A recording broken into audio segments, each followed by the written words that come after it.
Fe. It's good to see everybody. Thanks for tuning in, my friends. And we have some special guests today.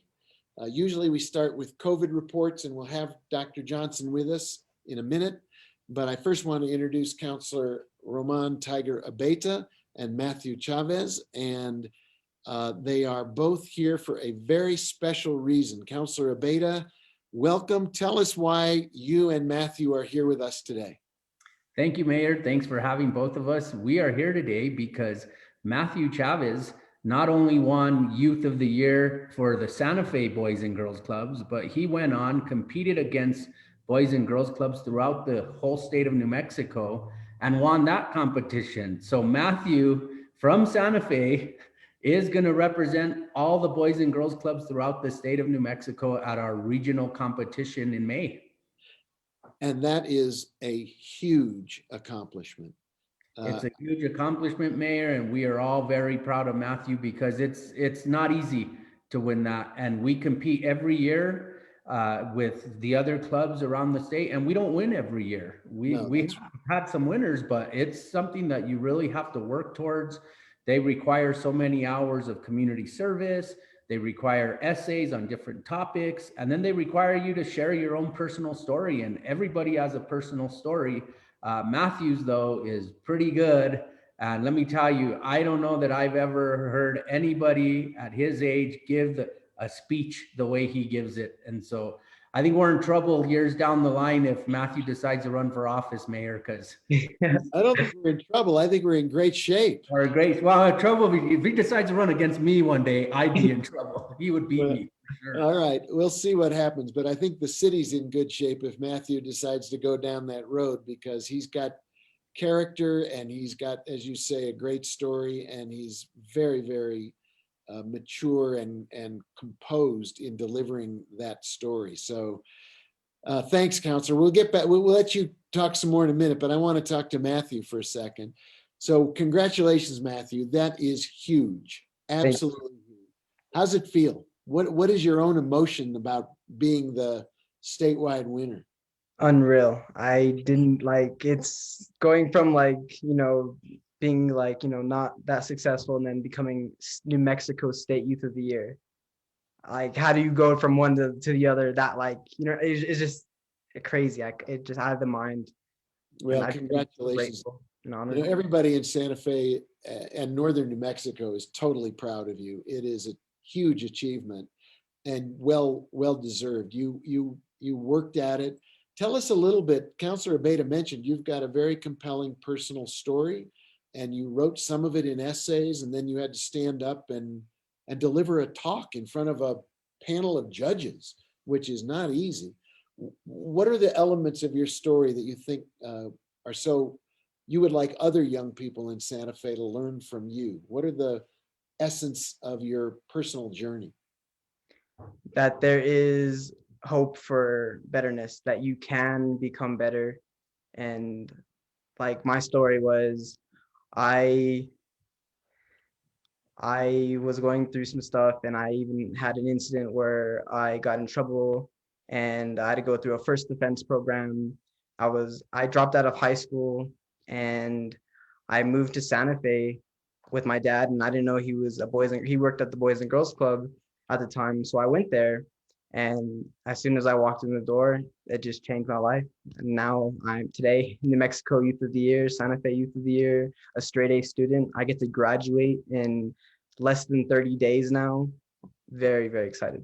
And you just won some scholarship money for your next leg of your journey. I did. Yeah, I was actually awarded $3,500 for scholarship money, which would be great. That's such a game changer and a life changer. I think one of the things that stands out about your own story, and Counselor Abeta, jump in here, but a lot of it boils down to making good choices rather than bad choices, and thinking through how you respond to something. It may be a provocation. It may be another kid calling you names or poking fun at you, and thinking about how you want to respond rather than just lashing out. And I think there's a formula at the heart of your life choices that you've written about and talked about. Yes, there is. And this equation is what changed my life, literally. After that day, when I stepped into Romano Beta's office, he talked to me about E plus R equals O. And at that moment, my life flipped. My life changed. Everything changed. And what it is was event plus reaction equals your outcome. You don't always get to control your events, but you do get to control how you react to that event. And however you react to that event, either in a positive way or in a negative way, will dictate how your outcome is. And I So use that every day. event E plus R, R equals O. correct. Counselor Abeta, how did you learn that formula, that equation? You know, I like to read a lot of books about leadership and success, and it was actually in a book I was reading about Urban Meyer, the football coach from Ohio State, and he said that was something that he taught his players all the time. And of course, he used it in football terms, like, okay, we fumbled the ball, that's fine. Now, how are you going to react to that? We got to play good defense. Now we can't hang our heads. And it's same thing in life. Sometimes things happen in life, mistakes are made. So how are you going to react to it? And so that's one thing that when Matthew was sharing his story with me, when he started attending the Boys and Girls Club again, because Matthew's from Santa Fe, and I knew him as a little boy, 4 or 5, 6 year old. He came to the club because his dad worked at the club back then, still does. So then Matthew moved with his mom and we kind of lost touch. But when he moved back a couple of years ago with his dad, we were like, wow, Matthew, you've grown, and what have you been up to? And he started talking about, what had happened to him and how he wants to get back in school and he needs and so I broke out the formula for him and I said, look, here's a formula and here's what it means. And we all should use it in our life. And he just took it to the to the extreme and was like, okay, well, this is what I'm going to do. And here we are today. And like I said, we are so proud of him. Do you remember that visit that made such an impact on him? Do you remember him coming in to see you as a slightly not on the right track kid and you giving him that life advice? Well, I think Matthew was actually outside of my office sweeping. And I was like, Matthew, how's it going? And I haven't seen you. And we started talking. Matthew would check in with me every day. He'd come into my office, he'd stop by, we'd talk. And yeah, at one point I introduced it to him and we just, like I said, he has just taken it and just run with it. And we are so proud of him because Youth of the Year is not easy to achieve just locally, but after local to win state, that was quite an accomplishment. And he told his story to the judges because we got to listen in the other room and he explained that formula and they wanted to hear more. And I think he taught those judges something that day. So it was really cool. We call that reverse mentorship, counselor, where the young person is mentoring the older person on lessons they all need to learn, including me. So Matthew, what was it like to compete at the state level?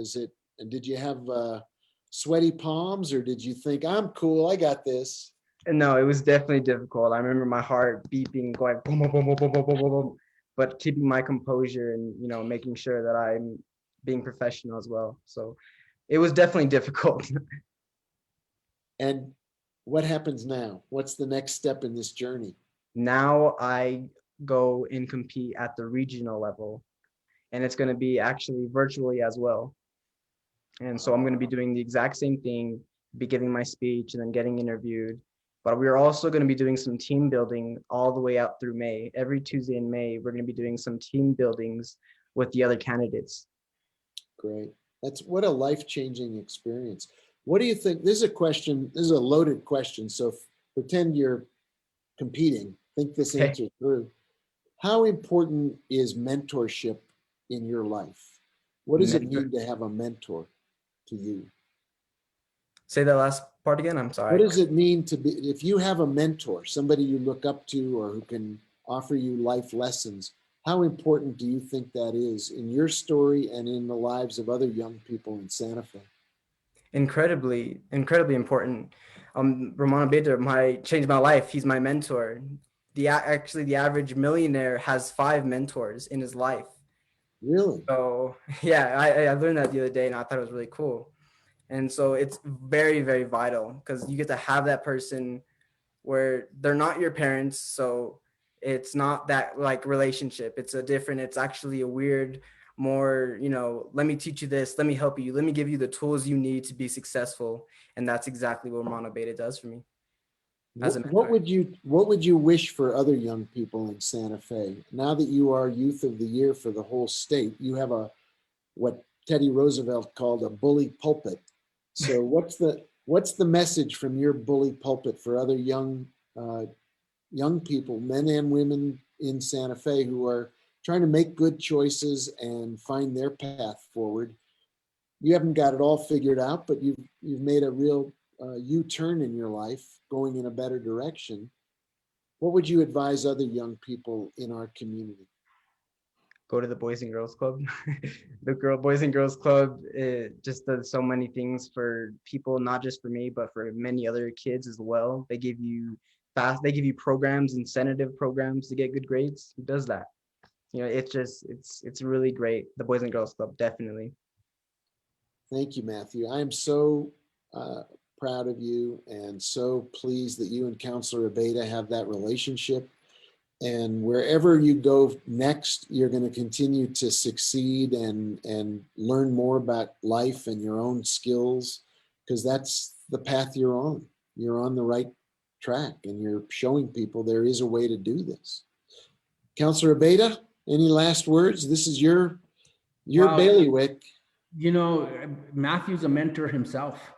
He mentors the younger kids here at the Boys and Girls Clubs every day too, and he sets a good example for them. And now he gave us another story that we can share with members in the future about what this one member that came before him, he was experiencing this, he did that, and now he's a doctor or a lawyer or an actor or a elected official, and that's going to be Matthew. And so we're very proud of him, and we look forward to him continuing not only to have success in the near future, but in the long term also. Yeah, we'll be rooting for Matthew every step of the way, and all the other young people in Santa Fe who are also on this journey of self-discovery, self-improvement, good choices, being mentors themselves. You're so right, Counselor Abeda. There's a program in the Bay Area, and it rehabilitates adults who have been in trouble. And one of their slogans is "Each one, teach one." So you used to be down here, and somebody was up here, and they taught you. Now you're up here. You teach the next one to come behind you. Each one, teach one is how we all help each other. And nobody does it by themselves. Everybody needs help. Any last words, Matthew? We are so proud of you, and congratulations. Best of luck in this next competition, but we're just busting our buttons to have you as Youth of the Year for the state of New Mexico. You get the last word, Matthew. Thank you. And just that formula, guys, is what's going to change your life. And it's also, and for positive things as well. When you have an event like your Youth of the Year, how are you going to react to that? Are you going to be, you're going to be conceited? Are you going to be humble about it? And then you get that outcome of, okay, you're not conceited. You're going to get more people to be more, you could influence more people and help more people rather than being conceited and not being able to help as much as people as you were able to. All right. Last word. Thank you, Matthew. Thank you, Counselor Abeda. It's great to see both of you. And we are so proud, and we're rooting for you, Matthew. And Counselor Abeda, thank you for all you do. It's amazing the way you change lives. You are truly a gift to our community. So thank you. Thank you. Thank you, Mayor. Take care, you two. Dr. Wendy Johnson. Are you there, Dr. Johnson? I am. Hi. Hello. Nice to see you, Doctor. Yes, I see you loud and clear. I hear and see you. You're good. You're good to go. So let's talk about COVID for a minute, Doctor. Sure. Yeah, that was a lovely story that about Matthew and Ramon. It is so Santa Fe. That is the heart and soul of Santa Fe right there. I got to Yeah, have that lunch was with Matthew on last Saturday, and nice. just sitting around talking with him. He's a good young man. Yeah, He's a, you know. yeah, yeah. He So, seems like a sweetheart. Counselor, So, so Wendy, yeah, 14 cases, 20 cases, 10 cases. What's going yeah. on? What's going on? Well, it's just bumping around between kind of 10-ish and 20-ish. 20 was the highest we'd been in a little while, I think. On that day, we were 20 a couple days ago, we were the third highest in the state for number of cases. And the highest zip code was our 87507 zip code again. So I think what's going on is, about 60% of people in Santa Fe County have gotten at least one shot. We're almost at that statewide. We're a little bit higher. We're a little bit beating the odds in Santa Fe compared to statewide. About 40% have gotten 2 shots. So we're making progress, but the next kind of steps are tougher steps because the other 40% of people that haven't gotten their shot yet include a lot of people who are a little leery of the vaccine for various reasons. And then a lot of people who, for whatever reason, have kind of been missed. Maybe they're Spanish speaking only, maybe they're younger or poor, or they don't have access to healthcare and they're not exactly sure, or technology, and they're not actually really sure how to sign up. And now that we're reopening schools, we've reopened schools, I'm getting a lot of reports of kids, who have to stay home because there's been a positive case of kids. We don't have the vaccine for kids yet. So there's still cases in the community, especially essential workers, and especially, people who are, maybe if you're younger, you don't think you're really vulnerable. I think those folks are the ones that are kind of still driving this last part of the pandemic that we're having a hard time, overcoming. And then the other thing on the horizon that's really scary is, the stories coming out of both Brazil and India. So, and the reason why that affects us in New Mexico is because, again, we have to worry about these variants. So far, the variants that are around seem like there's at least the vaccine has some of it, all the vaccines have at least some effectiveness against them. But the fact that there's so much transmission in these places, and even though they seem far away, Brazil and India, now people are traveling more. It's really easy that they could take hold in the US if we don't get to that herd immunity part, or that a variant will come up that the vaccines aren't very effective at all against. And so we're still having days with, 10 deaths, as many as 10 deaths. So it's still dangerous. And then the other thing I guess I wanted to remind people is, just because you're fully vaccinated, if you do get cold symptoms, if you get a fever, and especially if you lose your taste, a sense of taste or smell, go get tested still. The vaccine is not 100%. It's pretty good, almost 100% at preventing severe injury, severe hospitalization, severe disease, and death. But it's not even 100% at that, because not everybody, especially those with autoimmune diseases, you might not have mounted an immune response to the vaccine. So we need to all get vaccinated so we can protect those people who are more vulnerable in our community. Great. I'm wondering about what we can do, the city government can do, what our healthcare providers can do to really do more outreach. We're trying hard to get flyers out to those zip codes that are the most heavily affected. We're trying to get more information about the vaccines out to people, and continue to focus on preventative measures like wearing a mask, whether you're vaccinated or not. Yeah. Are there things that you see coming up that will give more opportunity for folks to get vaccinated? Are we going to be able to, do more community-based delivery, or, mobile units going to where people are rather than asking people to come to where the vaccinations are? What's the next leg of this relay race look like? Yeah, those are all things that La Familia is looking into, along with, and we're hoping to have some of those solutions, like going out in the community, possibly a mobile clinic in the next several months. But what we're doing right now, and what I think that the next leg for me is, one, these kind of walk-up clinics that you can just go and get the vaccine, or go to the pharmacy and get the vaccine, that you don't, or call the same day or something like that, that you don't need to be registered in the Department of Health and all of that. You can just walk in and get the vaccine, just like other vaccines, frankly, that we have. Sure. Or to go get it through your primary care doctor. And we are giving out, when people come to the clinic, not everybody, because there's a little bit of a logistical problem with the way the vaccines are right now. The Pfizer and the Moderna both, once you open a bottle, you have to use the whole bottle. And there's, 10 or 11 doses for the Moderna in each bottle. So we can only really be sure we're going to open one bottle a day, given the number of patients that we have.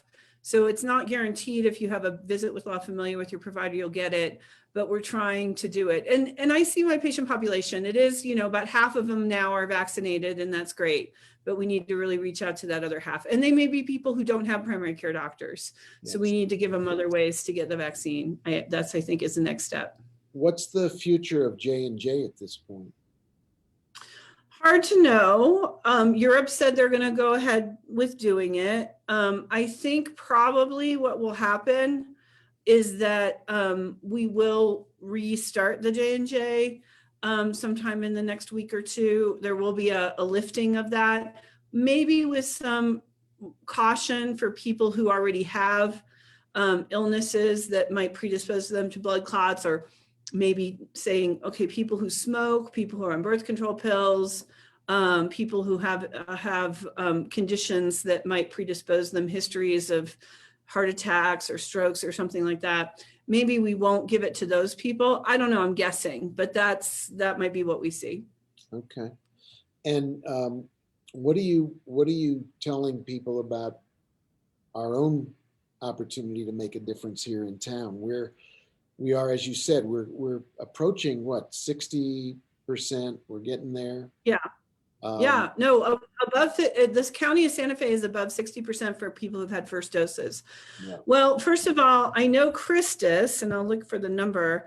I know Christus is doing let me see, I'm talking and doing this. Christus has a clinic, is making appointments for everybody 16 and older. So you can just call Christus. The phone number is 505-913-3080. And even if you're not a patient, I believe you can call them and schedule. They're scheduling maybe about a week out. Anybody 16 and over. For La Familia, our patients are 18 and older because we're using the Moderna. If you're a patient at La Familia and you want to get the vaccine, give us a call at La Familia. 982-4425 is our general number. And we are scheduling people, we're a week or maybe a week out too for appointments. It might take us a while to get back to you because we have a lot of phone calls. We're getting a lot of phone calls. If you're not a patient of La Familia and for some reason, I think calling that Christus number is a great idea. I have heard that, the county and the Department of Health, those sites are still like not filling really. So they're at 80 or 90% capacity, not at 100% anymore. So those are all being done through the Department of Health website. So make sure and you sign up still for the Department of Health website. And it's very likely once you sign up that you'll get called. But the people 40 and over, if you're 40 and over, you can self-schedule. You don't have to wait to get called anymore. So if you go onto that Department of Health website, you should be able to figure out if you're not registered, register. And if you have been registered, you should be able to see how you can make an appointment right away without, waiting for them to call you. So what I'm hearing is, number one, we're doing really well, but we're not out of the woods yet. There's still, there are variants, there are new developments. We've got to maintain focus to get all the way across the finish line. And if you haven't registered with DOH, please do, or use the phone number that you gave us for Christus. And it's not just you, it's your family. If there's somebody in your family who is somewhat hesitant to get registered or get a vaccination, talk to people about, talk to Dr. Johnson, talk to doctors who know what the real deal is with these vaccines. They're safe, they're effective, they are the path that will take us to immunity in our community, and we need to get there. We're moving forward, but we're also seeing a spike in some of these cases. So continue to be focused, take COVID safe practices, enjoy the good weather. I guess it hailed a little bit earlier today, but enjoy the good weather that's coming. Wear a face mask and get vaccinated, and we're going to see this thing through. Absolutely. I mean, again, if we can just get another, 20% of our population vaccinated in Santa Fe, we're at 60. So if we can get to 80%, especially if you're a school teacher, I hope you've gotten vaccinated by now. If you haven't, please do. Because what I'm seeing is as we're going back to the restaurants and as we're going back to events and as we're going back to school, that's where the cases are coming now. So, the kids can't get vaccinated yet if they're under 16. If you're over 16 and a kid and you're in school, definitely get vaccinated. And if you're working in a school in any capacity, or any place, working in a restaurant, working anywhere around other people all day, please, please, please reach out, get vaccinated, call Christus, register for the Department of Health. It's super easy now. Everyone should be able to get a vaccine within a week or so, if you really want it. Great. Thank you, Dr. Johnson. All right. We'll see you next week. See you next week. Keep us on the right track, please. We're on the right track. We just got to keep going. Yeah, we're trying hard. We'll see you later. Thank you. All right, our own Dr. Fauci, Dr. Wendy Johnson. Let me give you a few updates and we'll call it a broadcast.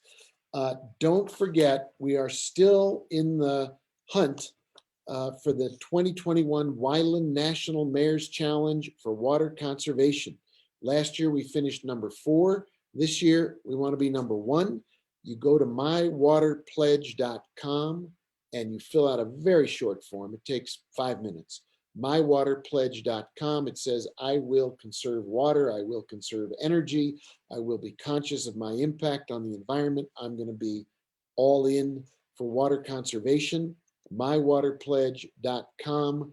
We can be number 1. The contest ends on the 30th of April. So please fill out that questionnaire, take that pledge, tell your friends, your family to do it. If we win, as in our category of city size, then some lucky nonprofit in our community will win a 2021 Toyota Highlander hybrid, and it'll serve the community. So water challenge. Last night was the mayor's virtual give back ball, a beautiful event. I hope you watched it or had your friends tell you about it. To Buddy and Irene Roybal, thank you so much for championing this cause. We recognized 25 nonprofits in the city of Santa Fe who do so much for our community and the volunteers who are in those nonprofits. We could not be the city we are without those nonprofits and without those volunteers. So a huge thank you to everybody in Santa Fe who makes this city what it is. It's the volunteer energy, the volunteer spirit, the volunteer heart and soul of Santa Fe. And last night, the virtual Give Back Ball celebrated 25 groups and their volunteers. Hopefully by this time next year, we'll be back in the convention center and we'll have hugs and handshakes and awards and recognition and dancing to the Pink Flamingos. But last night it was virtual and it was very, very beautiful, heartfelt. So thank you and congratulations to those groups and to their volunteers. Speaking of a group and a celebration that's critical and that we all love, critical to our city and something that we love about our city, the 97th burning of Will Schuster's Zobra. The poster and t-shirt competition is up and running. If you would like to send in an image They would love to have your contribution. You might win. You can find out by going to art@burnszozobra.com. art@burnszozobra.com. You can upload an image. You can be on the t-shirt, be on the poster, and bring Zozobra to a happy end this year as we burn, hopefully both live and also, as last year, to a global audience that tuned in all over the world to watch the burning of Zozobra, the end of gloom for the year. Speaking of gloom for the year, a serious comment about mental and behavioral health. We all know that the last year was a very stressful one. We're not out of it yet, but we're making our way forward and we're making progress. But as we come out of a year of quarantine and loss and suffering and pain, and a sense of not having our normal social life, you or someone you know may be dealing with a mental or behavioral health issue.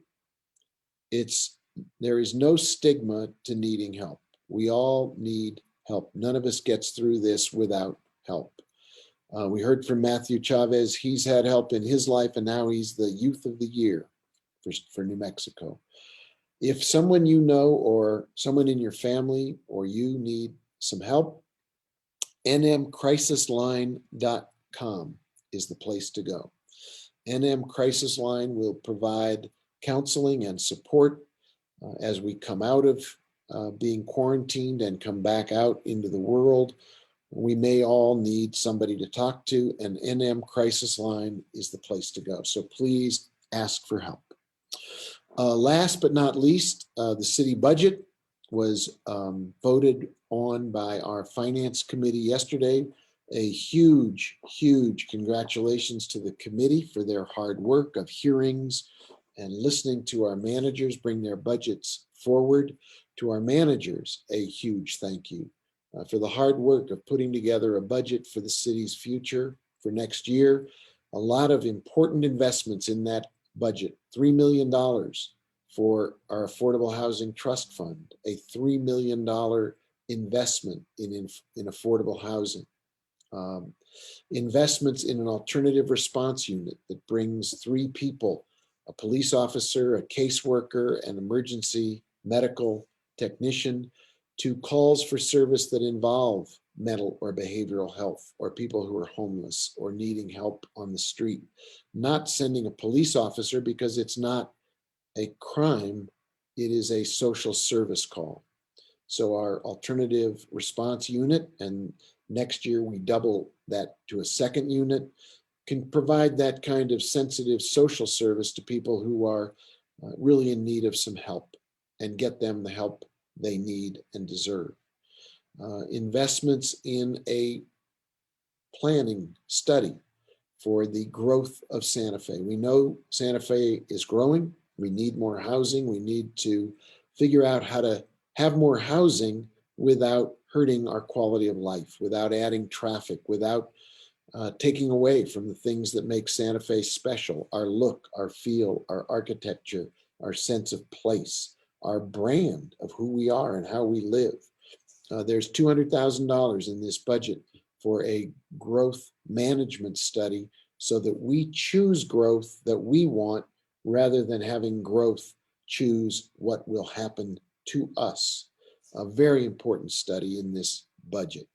A lot of other things in the budget that speak to the quality of life of our community and the important needs of our residents. We continue to see progress toward breaking ground on the Southside Teen Center. I know Matt Chavez would be there if it were up right now.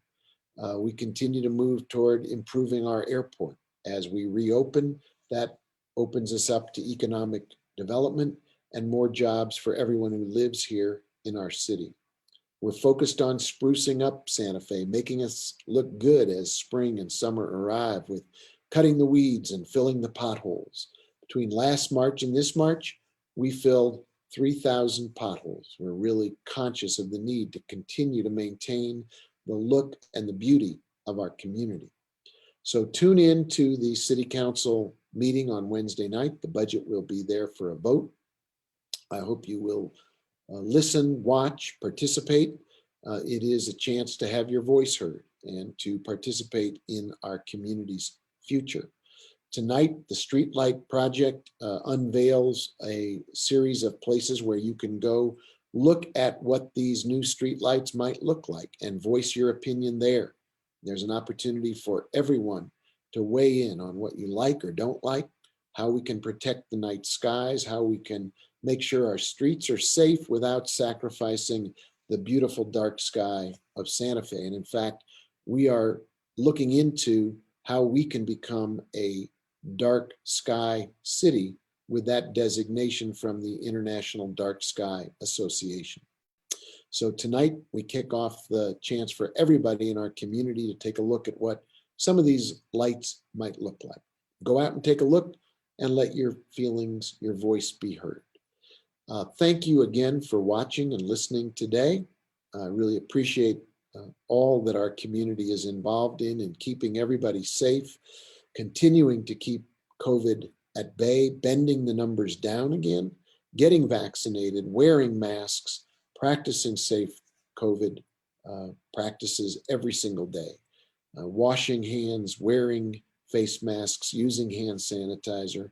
That's how we keep Santa Fe safe, open, together. Till I see you next time, remember, take care of yourself, take care of your family, take care of our community.